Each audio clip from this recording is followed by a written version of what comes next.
샬롬, 샬롬, 샬롬, 샬롬, 샬롬, 샬롬. 하나님 사랑합니다, 여러분. 주 안에서 사랑합니다.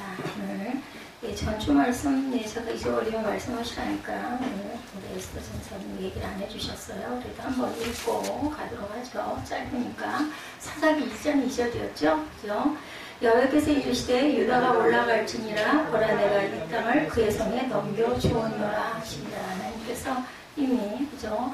여러분 알고 계셔야 될 건 태초에 우리 모든 것들은 이루어 놓으신 상태. 우리가 모를 뿐입니다. 오늘 본문이죠. 4절입니다.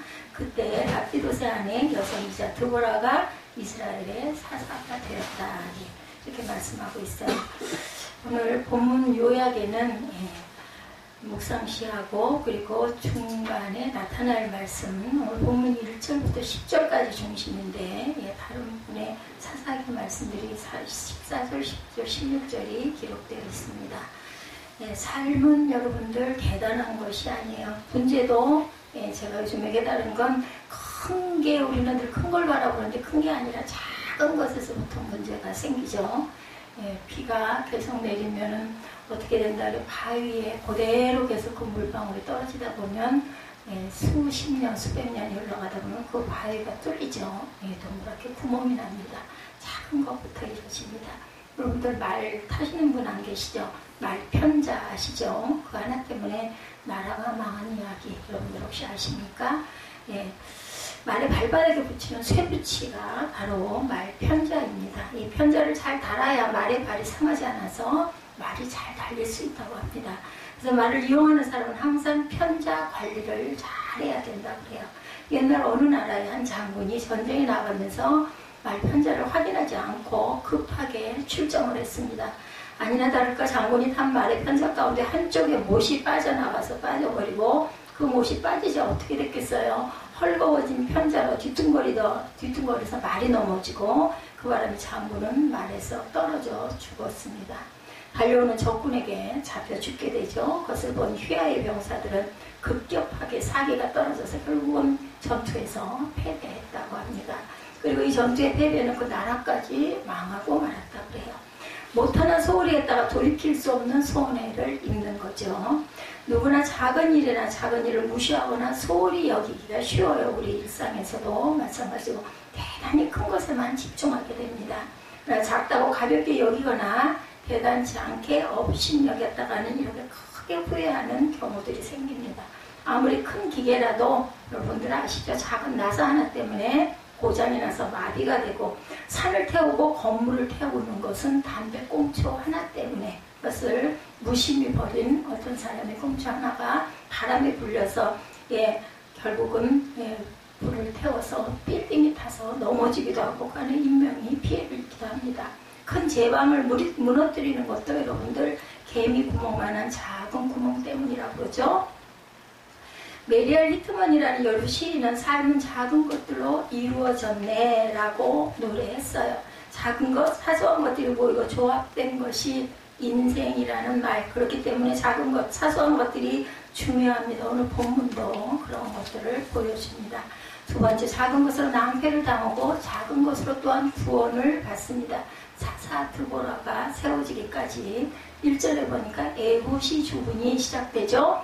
에훗이 모압 왕 에글론을 죽이고 모압 암몬 아말렉 연합군 1만 명을 죽인 후에 이스라엘 땅에는 80년간의 평화가 찾아왔어요.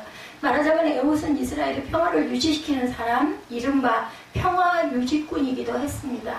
엘리야와 엘리사처럼 이스라엘의 군대이자 방어벽이 되었던 그러한 사람 에훗입니다. 무엇보다 에훗은 영적이고 신앙적인 면에서 평화를 유지하도록 만들어진 사람이었다. 그런 에훗이 죽자 이스라엘의 평화는 그만 끝이 나고 맙니다.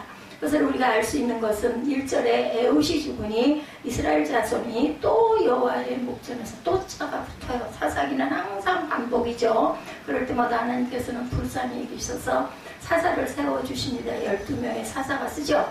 그들의 악은 가나안 여러 족속들의 풍습과 생활 방식을 그대로 따라가는 것이었고 그 중심은 늘 우상숭배. 그래서 하나님께서 너희들 가나안에 들어가면 거기에 있는 모든 것들을 다 죽이라고 그랬어요. 결국 그거 죽이지 못하고 같이 섞여 살면서 결국은 우상을 받아들이게 되죠. 그래서 적극적으로 표현한다면 에훗 이후 그들은 하나님을 버렸고 대신 우상을 선택해서 경배합니다. 율법 대신에 세속적이고 육신적인 욕망에 철저히 순응하고 가게 됩니다. 나는 그러지 않을 거야. 근데 그러지 않더라고요. 저도 지난날을 돌아보면 신앙생활 내가 혼자 열심히 하지, 내가 꼭 그렇게 구역 예배를 나가고 교회를 일주일에 30-40번씩 나가면서까지 난 아무것도 할 수가 없어. 그리고 뭐 전도사님이 찾아왔는데 얼마나 제가 아주 죽을 줄 모르고 죽을 똥 살똥으로 그렇게 교만했었는지 저는 제가 알아서 집사님들하고 여러분들이 쭉 오셨다가 두 말도 않고 가셨어요. 가시면서 얼마나 어리석다 했을까요? 혼자 한다 하는데 혼자 되지 않더라고요. 여기저기 교회 맨 끝자리에 가가지고 잠깐 앉아서 기도하고 말씀이 끝나기가 바쁘게 도망을 나와버리고 이런 반복된 그런 삶을 제가 살았어요. 하나님이 그래서 이렇게 늦게 하나님의 은혜 가운데 그래도 끝까지 섭리하시죠. 붙들어낼 녀석은 붙들어내십니다. 율법 대신에 세속적이고 육신적인 욕망에 순응하게 됩니다. 누구나. 그러나 하나님 이런 이스라엘에 대해서 징계하시죠. 여러분들 환난이 오셨습니까? 고난이 임하셨습니까? 질병 가운데 계십니까? 감사하시기 바랍니다. 그것을 통해서 하나님을 가까이 만날 수 있는 계기가 됩니다. 땅에서는 고난을 받고 내가 좀 시간이 걸리고 고통을 받고 정말 죽겠다 소리가 있지만 우리는 세상에서만 사는 삶이 아니죠. 영원한 생명을 구원을 통해서 주셨기 때문에 사실은 땅에서 100년을 산다 해도 그것 아무것도 아닙니다. 말씀에 있죠. 1000년이 하나님께는 하루예요. 하루. 그러면 뭐 그까지 100년 아무것도 아닌 겁니다. 하나님의 징계에 동원된 사람들은 가나안 왕 야빈과 그의 군대장관 시스라였다. 오늘 본문 2절에 그렇게 나타나 있습니다. 야훼께서 하솔에게 통치하는 가나안 왕 야빈의 손에 그들을 파셨으니 그의 군대장관은 하롯셋 학고임에 거주하는 시스라요. 이렇게 본문에 나타나 있죠. 야빈과 시스라는 이스라엘을 20년 동안 학대했고 그들이 이스라엘을 위협하고 억압한 무기는 겨우 철병고 900대가 전부였다. 3절에 말씀합니다. 야빈왕은 철병고 900대가 있어 20년 동안 이스라엘 자손을 심히 학대했으므로 이스라엘 자손이 야훼께 부르짖었더라. 이렇게 말씀하죠. 자, 여기서 주목할 것은 하솔에서 통치하는 가나안 왕 야빈이라는 표현. 하솔, 지금 여러분이 하솔이라는 곳은 이집트의 파피루스와 아마르나 서편에서 나오는 고대 도시입니다. 아주 오래된 도시, 고대 도시예요. 그런데 중요한 것은 이 하솔이 갈릴리 호수 위쪽에 있고 이스라엘의 지경 안에 있는 도시라는 점이 중요합니다. 그것은 납달리 지파의 땅이었습니다. 거기다 이 하솔을 근거로 삼고 있던 가나안 왕 야빈은 이미 여호수아 시대에 이스라엘에게 패배했었고 그때 하솔 성은 불태워졌다. 여호수아 11장에 증거합니다. 그 시까지 제거되고 그리고 그렇게 할 만큼 사라진 줄 알았던 족속인데 그 족속에게 이스라엘이 노예가 되었다라는 뜻이에요. 하나님은 이스라엘이 범죄하자 다 사라져 없어진 것 같은 적은 무리에게 오늘 제목이 작은 것의 힘이에요. 적은 무리에게 그것도 자신들의 군대도 무기도 충분하지 않아서 이방 사병인 시스라를 고용해서 족속에게 학대를 받게 하셨어요. 거기다가 야빈 왕과 시스라는 멀리 떨어져 있었고 또 철병고 900대로 이스라엘 전 지역을 통치하게 됩니다. 왜냐하면 저 위쪽에 헐몬산 근처, 그 헐몬의 이슬이라 여러분들 아시죠? 이 이슬이 내리지를 않으면은 밥을 먹고 살 수가 없는 이스라엘입니다. 헐몬의 이슬이 내리기 때문에 열매가 맺고 곡식이 열매를 맺어서 아주 이슬이 중요합니다. 이스라엘에는 지중해 연안까지 이스라엘 지역을 철병고 900대로 통치할 수가 없었고 거기다 대부분 산악지대이기 때문에 철병고가 무용지물이겠죠. 산악지대를 철병고가 어떻게 가겠어요. 근데도 이스라엘은 학대를 받고 있었어요. 기적이죠. 학대받는 것도 사실은.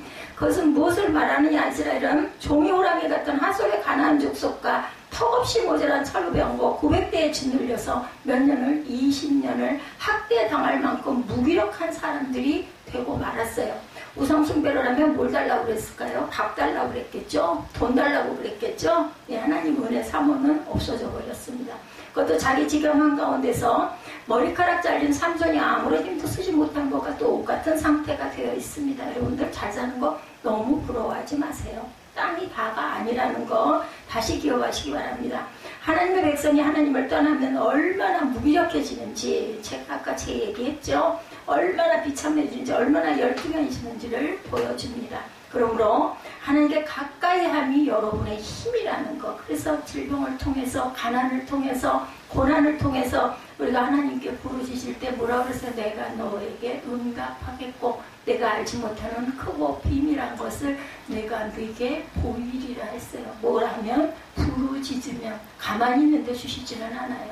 그러면 하나님의 정해진 뜻이 있으니까 뭐 나는 결국은 하나님이 구원하셨고 구원하실 것이고 내가 세상에서 편하게 잘 살아도 못되게 살아도 하나님이 나중에는 어떻게든지 나는 분명히 하나님 계획대로 나를 끌고 가시겠지라고 생각하실 것 같은데 여러분들 하나님께서 태초에 지으실 때부터 여러분들에게 선택의 의지를 주셨어요. 선택하지 않으면 결국은 누가 끌어가요? 이 세상은 사단의 세상입니다.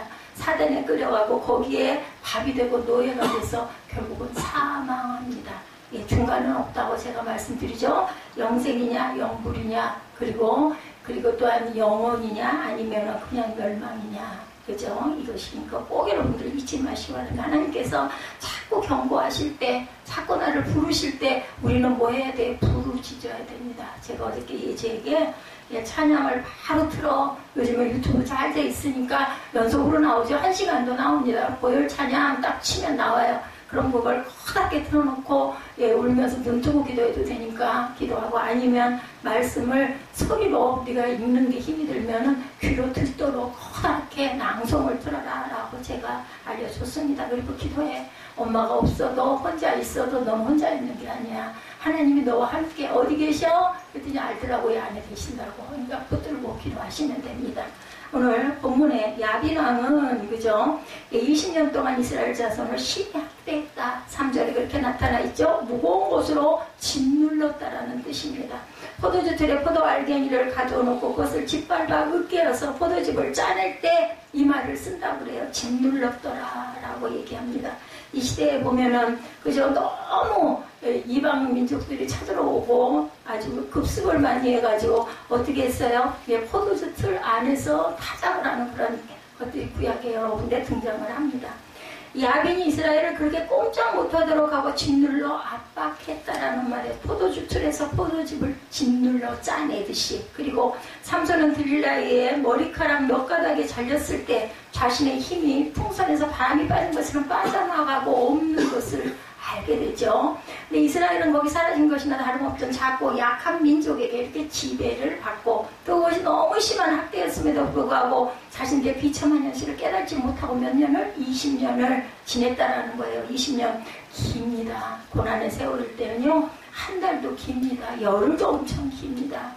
살아있지 않은 그러한 몸이 되어서 살아있는 20년 어땠을까요? 거기다 20년이 행복해서 시간 가는 줄 모르는 20년이 아니에요. 아프고 고통스러울 때는요. 얼마나 시간이 안 가는지 몰라요. 저는 늘 새벽녘에 계속 깨어있다 보니까 뭐 잘 갑니다. 나름대로 하나님이 은혜를 주셔서 마음의 기쁨을 가지고 평강을 이루면서 잘 가는데 어떨 때는 정말 잠이 안 올 때는 아주 몸부림이 나요. 시간이 안 가는 거죠. 어렵습니다. 아킬레스건이 끊어져서 병원에 갔던 어떤 환자의 이야기예요. 병실에 없다면서 내일 오전에 오세요. 뭐 요즘에 코로나19 때문에 병원 사정이 굉장히 빡빡하죠. 제대로 걷지 못하고 움직이지 못하고 씻지도 먹지도 못한 채 다음날 오전까지 보내는 시간이 곧 지옥이었다. 이렇게 이야기를 하더라는 거죠. 학대 가운데 보낸 20년이 얼마나 지긋지긋하게 길었겠습니까? 이것은 그들이 하나님으로부터 말씀으로부터 예배로부터 얼마나 멀리 떨어져 있었는지 여러분들 병이 질병으로 바이러스에 의해서 옵니다. 그런데 중요한 거는요. 우리는 영혼을 가졌다는 거 잊지 마시기 바랍니다. 영적으로 우리를 자꾸 다운시켜요. 그렇기 때문에 성경 말씀을 붙들고 아니면 내가 내 힘이 안 될 때는 뭐 기계의 힘을 빌어서라도 찬양이라도 관차 부르짖게 하고 아니면 말씀이라도 눈으로 보기 힘들 때는 몸이 아프면 어려워요. 그럴 때 그냥 귀로 듣게라도 아니면 공간의 선포를 이렇게 분명히 하시기 바랍니다. 이거는 뭐 미신이나 이런 게 아니에요. 그러므로 인해 내 마음에 말씀 한 구절이 찬양 한 구절이 저는 그것을 오늘 아까 우리 찬양이 조금 길었어요. 조금 더 짧았어야 되는데 묵상을 하면서 제가 눈을 많이 감고 있죠. 예, 찬양을 하면서도. 그럴 때 하나님께서 주시는 그 마음, 뭐 마음이죠. 말씀으로 얘야 너 1장을 틀어라 이러지는 않습니다. 가사의 한 구절이든지 아니면 찬양의 제목이든지 이런 것들이 오면 저는 별로 그렇게 콘티라고 그러죠. 그런 거 없습니다. 그냥 틉니다. 물론 느린 찬양, 빠른 찬양은 조금 구분을 하지만 너무 왔다 갔다 하면 안 되니까 그렇게 오는 부분들 들면서는 그걸로 기도합니다. 근데 신기한 거는요, 그 찬양의 가사들이 기도로 이어지더라고요. 제가 그 부분에 은혜를 내 마음에 은혜가 있기 때문인지는 모르지만 여러분들도 한번 그렇게 해보세요. 그러면 정말 마음 평안해지고 남들은 알지 못하는 기쁨을 느끼게 됩니다. 저는 그것이 기도다 이렇게 생각을 하죠. 예, 시편 말씀이 어제도 얘기를 했지만 시편 전체가 다 곡조가 있는 그런 시편이었어요. 그 곡조들로 연결이 돼서 다윗도 늘 다윗이 음악가 대단한 훌륭한 음악가죠. 궁전 악대를 다 그때 이렇게 보면은 정리했다 이렇게 나왔어요. 다윗 때. 아마 다윗도 그런 아마 기쁨 속에서 시를 많이 짓지 않았을까. 솔로몬도 마찬가지고요. 방성대곡 여러분들 아시죠? 예, 부르짖는다는 말 큰 소리로 외친다. 방성대곡한다. 그래서 우리 통성기도 필요합니다. 조용히 묵상해서 깊이 기도할 수 있지만 때로는 통성기도 그렇게 깊이 묵상하는 게 아무나 되지는 않아요. 그래서 졸렵죠. 아니면 이런저런 생각이 막 떠오르죠. 예, 세상적인 내가 해야 할 일, 아니 내가 못한 거, 이런 게 자꾸 생각나다 보면 기도 못하게 됩니다. 그렇기 때문에 우리는 특별히 혼자 있을 때는 통성으로 그냥 큰 소리로 기도하는 게 필요해요. 그러다 아마 그 안에 빠져 들어갈 때는 그다음에 작게 기도해도 되고 그다음에 묵상으로 해도 되지만 시작은 되면 통성이 좋다라고 저는 개인적으로 생각합니다. 큰 소리로 절망지옥으로 부르짖었다. 하나님은 그의 처절한 부르짖음에 응답하셨어요. 여사사 드보라의 이야기죠. 오늘 어떻게 응답하셨어요? 누구를 통해서? 하나님은 랍비롯의 아내 여선이자 드보라를 사사로 세우는 역사가 일어납니다. 이 아내예요, 아내. 예, 드보라는 주부이기도 합니다. 그리고 아내인 여자, 결혼한 여자입니다. 그 시대에 이런 여자들 사람 집에 끼지도 못했던 이런 작은 자 드보라를 선택하셔서 사사로 세우시죠. 근데 하나님께서 왜 드보라를 사사로 세우셨는지에 대해서 주목해야 됩니다. 드보라가 여성이기 때문에 세우셨다. 여러분들 중요한 거는 메모를 좀 하세요. 그러면 안 보더라도 읽으면서 또 은혜가 있고 쓰면서 기억을 한 번 더 하게 됩니다. 여성들에게 대단히 죄송하지만 예수가 안 들어왔다면 우리나라 여권이 이렇게 빨리 신청되지 않았을 거라고 저는 생각을 합니다. 예, 사사시대보다 천여년 뒤인 예수님 시대에도 여성은 수에도 쳐주지 않았어요. 예수님이 오셨을 그 당시에도, 그죠? 근데도 예수님은 여성들을 참 많이 그거 등용을 하시고 인정을 많이 하셨죠. 유대사회뿐 아니라 대부분의 고대 사회에서 여성은 사람이 아니었어요. 숫자에도 안 들어가요. 오병이어의 기적이 일어날 때도 그렇고, 여인은 숫자에 안 넣어. 2만 명 하면은요, 장정 2만 명이에요. 여자나 애는 끼어 들어가지도 못합니다. 그런데 하나님은 드보라라는 여성을 이스라엘의 왕, 선지자, 제사장의 개념을 모두 포함한 사사로 세우셨다는 것이 중요합니다. 작은 자입니다. 여기에는 역설적인 진리가 숨어 있습니다. 신앙과 삶의 중심이 되어야 할 남성들이 가정과 나라를 바로 세우지 못하고 타락한 것에 대한 하나님의 역설적인 징계가 여자를 사사로 세우신 사건이다라고 기억하시면 별로 틀리지 않을 겁니다. 두 번째는 거의 소멸된 하솔의 가나안인들이 이스라엘을 학대한 것처럼 없는 것처럼 여겨지던 여성이라도 하나님이 세우시고 그에게 성령의 기름을 부으시면 구원자가 될 수 있다라는 것을 보여줍니다. 우리는 모두 다 왕같은 제사장들입니다. 그래서 그죠? 세속적이고 육신적인 하찮은 것들을 가까이 하면 나의 전부를 잃지만 나의 아주 작은 것이라도 하나님께 드리면 놀라운 역사가, 여러분들 아시죠? 오병이어의 기적 아실 거예요. 그죠? 작은 도시락 하나가 많은 인원을 먹이고도 12광주리가 남는 그런 역사가 일어납니다. 랍비롯이라는 사람의 부인인 드보라는 원래 여선지자였고 4절에 보시면 드보라는 여선지자로 있다가 사사로 세움받은 것으로 알려져 있어요. 4절. 그때 라피도세 아내 여선지자 드보라가 이스라엘의 사사가 되었는데 5절 그는 에브라임 산지 라마와 베델 사이 드보라의 종려나무 아래 거주하였고, 여기 나무 이름이 드보라의 종려나무예요. 이스라엘 자손은 그에게 나가 재판을 받더라. 아마 드보라가 이 종려나무 아래서 재판을 하기도 하고 기도도 했겠죠. 그러니까 드보라의 종려나무다 이렇게 쓰여 있습니다. 라피도시라는 사람의 부인인 드보라는 원래 여선지자였다. 그죠? 이것은 이후 이스라엘 하나님을 떠났고 말씀을 버렸고 예배를 떠났다라는 것을 말씀하고 있습니다. 야빈과 시스라에게 학대를 받고 그 시기에 이미 선지자로 활동하고 있었다. 선지자가 섰다라는 것은요, 그냥 엉망진창이 되어 있어요. 내가 하나님이 되어 있는 그러한 삶이기 때문에, 우상이 판을 치는 삶이기 때문에 마치 사무엘상 2장에 나오는 엘리 제사장 시대와 같다라고 보시면 됩니다. 영적인 암흑기 그런 시대에 드보라가 선지자로 외칩니다. 너희는 어떻게 해라 하고 외치는 거죠. 하나님 말씀도 다 버린 시대에 어느 누구도 하나님과 말씀에 관심을 기울이지 않던 그 시대에 드보라는 하나님의 말씀을 받아 전하는 사람이 되죠. 이런 점에서 드보라는 어두운 시대를 밝히는 빛이었습니다. 작은 빛이죠. 아마도 바로 이 점이 드보라가 사사로 부름받았던 이유였을 것입니다. 즉 드보라는 모두가 잠들어 있을 때 깨어있는 사람이었고, 어두운 시대에 말씀의 등불을 켠 사람이었고, 말씀으로 백성들을 깨우려 한 사람이었기 때문에 여성임에도 불구하고 사사로 세움을 받았다라는 거죠. 드보라가 사사로 세움을 받은 첫 사역이 5절이죠. 에브라임 산지 라마 베델 사이 드보라의 종려나무 아래 거주하였고, 첫 번째 사역이 재판을 하였다. 재판관이기도 판관이기도 했다라는 거죠. 베델과 라마 사이, 베델과 라무 사이에는 지도를 보시면 막마스나 그 어딘가로 보이는 곳에 거주하고 있었다. 저는 참 지도에 약합니다. 종려나무 아래 드보라, 그 단어. 여기서 드보라가 종려나무 아래 거주하다 혹 앉았다라는 말은 통치자에게 적용되는, 원어상으로 보면 통치자에게 적용되는 언어입니다. 드보라가 통치자인 사사로 사역했고, 그 역사의 구체적인 내용은 백성을 재판하는 재판관이었다. 이 재판이야말로 사사판관이라는 이름에 적합한 사역이었습니다. 여성의 섬세함, 즉 치밀함이겠죠. 그는 가나안의 학대를 물리치는 큰 일을 해야 했지만 기본적인 문제, 백성들의 현실의 고통과 부르짖음을 해결하는데 우선했다라는 겁니다. 작은 일을 했습니다. 보통 그냥 백성들의 고통을 들어주는 그러한 일을 시작했다. 이것은 드보라가 사사로 기본적인 사역을 소홀히 하지 않았다. 나아가 드보라가 재판을 한 것은 단순히 백성들 간의 소송사건을 판결하는 법관의 기능을 말하는 것만은 아니었습니다.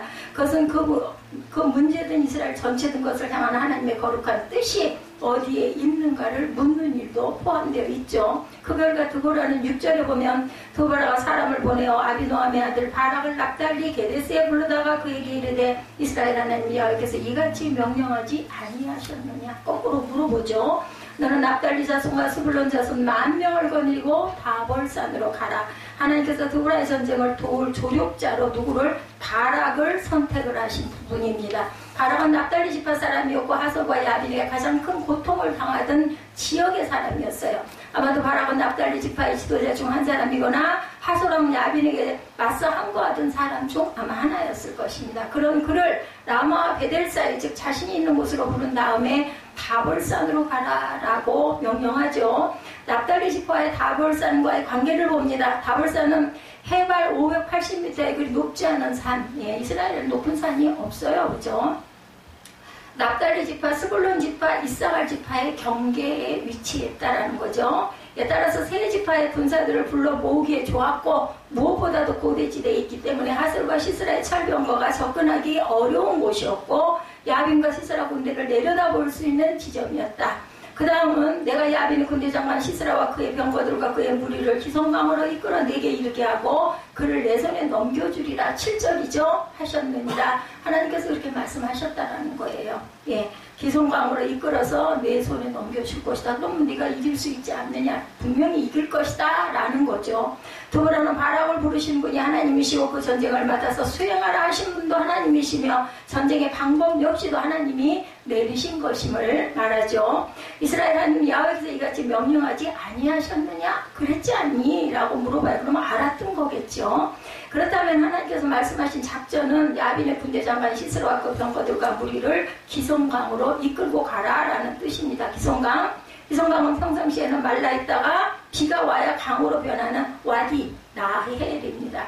기볼산 서남쪽에 시작해서 스불론 납달리 이사갈 지역을 통과해서 지중해로 흘러가는 강입니다. 그리고 이 기송강가에는 넓은 들이 있어서 철병거를 유인하기에 좋은 위치입니다. 결국 이 작전은 가나안의 철병거를 유인해서 기송강의 급류를 전략적으로 이용하겠다.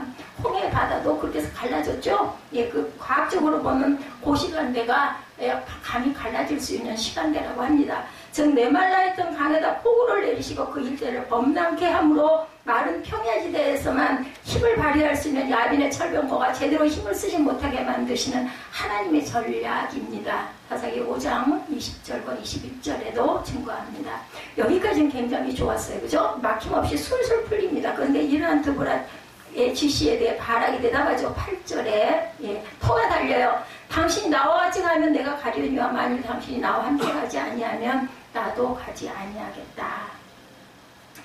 약하죠. 그리고 믿음이 없는 거죠. 드보라 없이는 전쟁에나 나갈 수 없다는 거죠. 같이 가면 모를까. 이 말 하나님의 권능을 믿지 못하는 말이기도 합니다. 그런데 오늘 본문에서 재미있는 것은 하나님이 하시는 이 전쟁에 대해 불신한 것은 바락만이 아니었습니다. 야빈의 군대장관 시스라 역시 마찬가지. 그는 드보라와 바락의 출정 소식에 당당히 승리를 장담하죠. 아마도 철병거 고액성을 가지고 있었기 때문일 것입니다. 그러나 시스라는 이 전쟁이 누구의 전쟁인지 알지 못했어요. 그죠? 하나님이 치르는 전쟁이라는 것을 알 수가 없죠. 절대로. 스불론과 납달리 군사 1만 명과 이를 지휘하는 드보라와 바락이 전쟁터에 와 있다고 해도 분명한 것은 14절 야훼께서 너의 앞서 나가시며 15절 야훼께서 바락 앞에서 시스라와 그의 모든 병과 그의 온 군대를 패하게 하실 것이기 때문이죠. 시스라가 이 전투를 비웃고 무시하는 것 당연합니다. 5장 8절 말씀에 창과 방패도 없이 전쟁하겠다고 나선 이스라엘 군사들이었기 때문에 눈으로 볼 때는 당연히 철병거 800대 900대면 얼마나 대단합니까? 그러니까 내가 이길 것이다 할 수밖에 없죠. 이스라엘이 기송강 주변에 군대를 배치하는 것은 전략적으로 큰 실수였습니다. 그 주변은 넓은 평야지달에서 병거가 그죠? 진영을 초토화시킬 수 있었기 때문이죠. 아무튼 이 전쟁은 누가 봐도 이스라엘이 패배할 수밖에 없는 상황. 그리고 그것은 결코 당연히 틀리지 않습니다. 하나님이라는 최고의 변수가 없다면 당연한 일이죠. 문제는 이스라엘 군대 장관인 바락이 이와 똑같은 생각을 하고 있었다라는 것이 바로 문제라는 것 여러분들 잊지 마시기 바랍니다. 이런 바락의 불신에 대해서 하나님께서 책망하시죠. 9절에 내가 반드시 너와 함께하리라. 그러나 내가 이번에 가는 길에는 영광을 얻지 못하리니. 뭐 했기 때문에? 불순종했기 때문에. 전쟁의 승리가 군대를 이끌고 전쟁을 지휘한 바락에게로 돌아가지 못할 것임을 여기서 말씀하죠. 그래서 드보라는 내가 반드시 너와 함께 가리라 이렇게 말합니다. 그때야 바락이 스불론과 납달리를 게데스로 부르니 10,000명이 그를 따라 올라가고 드보라도 10절에 그와 함께 올라가니라. 하나님과 그의 약속이 아니라 드보라를 의지해 사람을 의지했어요. 드보라 때문에 비로소 작전을 강행합니다. 작은 것으로 큰 것을 만들 줄 알아야 되겠죠? 말씀이 끝납니다. 축복의 언어라는 책에 다음과 같은 이야기가 있습니다. 뉴욕 타임즈의 한 기자에 대해 배우 마릴린 먼로를 인터뷰했어요. 기자는 먼로가 어린 시절에 입양되어 이집 저 집을 떠돈 사실을 알고 있었습니다. 그래서 묻습니다.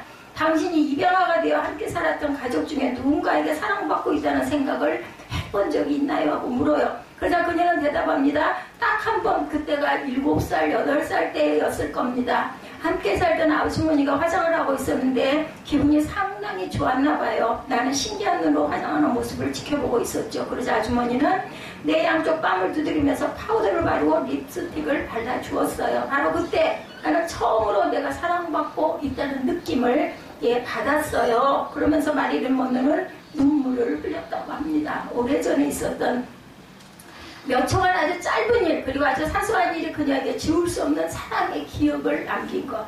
여러분들 큰 것이 큰 경험을 하게 하지 않아요. 이 얼굴 볼터치 해주고 립스틱 발라준 사건 때문에 마릴린 먼로는 대단한 영화 배우가 됐다는 거예요. 힘과 긍지를 갖게 되죠. 작은 것 사소한 일이 그만큼 중요하다는 것. 여러분들 가정의 행복도 사소한 일과 말 한마디의 실수 때문에 산산조각이 날 수도 있다는 것을 잊지 않는 저와 여러분이 되시기를 주님의 이름으로 축복합니다. 오늘 말씀의 뜻을 아시겠죠? 예, 제가 잠깐 한 5분 동안 4장 전체 중요한 구절을 알려드리도록 합니다.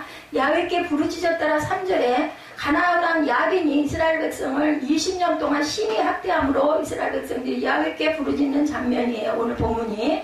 하나님은 이스라엘 백성들이 악을 행할 때마다 이방 나라의 손에 넘겨서 고통을 받게 하십니다. 자신의 죄를 깨닫고 부르짖을 때마다 한 사사를 새로 구원하여 주셨다는 거죠. 이것이 사사 시대의 역사의 흐름이에요. 예, 열왕기상 8장 46절에서 52절에도 보면 그들이 주께 범죄함으로 주께서 그들에게 진노하사 그들을 적국에게 넘기심에 스스로 깨닫고 사로잡은 자의 땅에서 돌이켜 주께 간구하기를 주는 눈을 들어 종의 간구함과 주의 백성 이스라엘의 간구함을 보시고 주께 부르짖는 내로 들으시옵소서. 이런 구절이 나와요. 계속 하나님께 부르짖죠. 여선지자 사사에 대해서 나오죠. 4장 4절에 성경에서 드보라와 같은 여선지자는 모세의 누이두고 미리암과 훌다가 있다라는 것.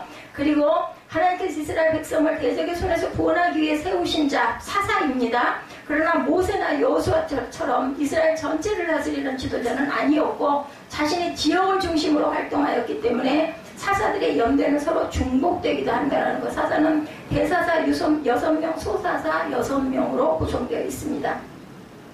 신학을 하시는 분들에게 도움되라고 말씀을 드리는 걸 잘 아시겠지만 그에게 나아가 재판을 받더라 5절이죠. 사사는 전쟁 시에 군대를 인솔하여 자기 민족을 구원자 역할을 담당했지만 평상시에는 백성의 송사를 맡아 하나님의 율례와 법대로 따라 백성을 재판합니다. 그래서 드보라 나무가 있죠. 따라서 재판은 그 당시 사사의 주요 임무 중에 하나였다라는 것. 무엇으로 재판을 했어요? 출애굽기 18장 20절에서 22절에 보면 그들에게 율례와 법도를 가르쳐서 그들이 때를 따라 백성을 재판하게 하라 말씀하고 계십니다. 에스라 7장 25절에도 하나님의 율법을 아는 자를 법관과 재판관으로 삼아 재판하게 하고 나타납니다. 잠언 16장 10절에도 하나님의 말씀이 왕의 입술에 있은즉 재판할 때 그의 입이 그르치지 아니하리라 증거합니다. 열왕기상 3장 9절에도 누가 주의 이 많은 백성을 재판할 수 있사오리까 듣는 마음을 조미게 주사 주의 백성을 재판하여 선악을 분별하게 하여옵소서. 누가? 솔로몬이. 재판은 율법으로 선악을 분별해 주는 것이었어요. 사사들의 특징 보면 온니엘 있었죠. 첫 사사 갈렙의 조카 40년간 평온케 하죠. 에훗 베냐민 왼손잡이에요. 왼손잡이. 그 시대의 왼손잡이라고 그러면 지금으로 보면 장애자입니다. 에글로는 암살하고 80년간 평온한 세상을 펼칩니다. 예, 삼갈 베냐민 사람이죠. 성어는 막대기로 브레셋 사람을 물리치는 그러한 양치는 사람. 드보라, 예, 오늘 본문이죠. 여자 사사입니다. 바락과 협력해서 가나안 왕 야빈의 군대장관 시스라를 물리치죠. 40년간 나라를 평온하게 합니다. 기드온 여러분들 잘 아시죠? 예, 300년 용사 나오는 말년에 에봇이 무상화되고 70명의 아들을 두어서 큰 혼란의 원인이 되기도 합니다. 그러니까 기드온은 결국은 별로 좋은 말년이 되지 못했습니다. 돌라, 이사갈입니다. 도도의 손자 28년간 평안하게 합니다. 야일, 므낫세, 아들 30명과 30성을 둡니다. 22년간 평온합니다. 입다, 예, 갓사람이죠?